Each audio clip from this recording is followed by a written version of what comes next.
د لوګر ولایت د اطلاعات او کلتور ریاست سږکال د خپل ښوونیز مرکز ژمنی پروګرام پیل کړ او په دې تړاو جوړو شویو مراسمو کې د لوګر د اطلاعات او کلتور رئیس، ښوونکو، ځوانانو او ګڼ شمېر زده کوونکو ګډون کړی و. مسؤلین وایي چې سږکال یې شاوخوا 600 تنو بېوزلو او یتیمانو زده کوونکو ته د کمپیوټر، انګلیسي ژبې او خطاطۍ برخو کې د وړیا زده کړو زمینه مساعده کړې او د لا ډېرو اسانتیاوو د رامنځته کولو ژمنه کوي.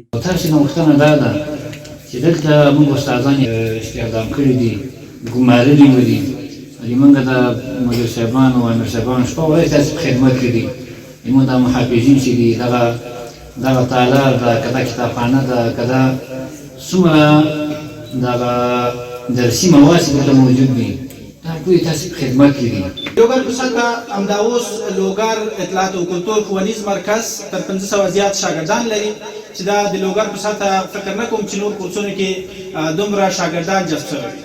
دا د دې معنا ده چې دلته با تجربه استادان، لایق استادان او واقعا هغه استادان دا چې تاسو سره ډیر زحمت باسي. په ورته وخت کې زده کوونکي د اطلاعات او کلتور ریاست د دې ښوونیز مرکز د خدماتو خوښ دي او وایي چې ښه منظم ټولګي ورته جوړ شوي او استادان یې مسلکی دي. این مرکز آموزشی که از بسیار خوب است، هر چیز امکانات ما برای ما مهیا است، صنفاش خوب است و کامپیوترهاشون کارهای عملیش صحیح است.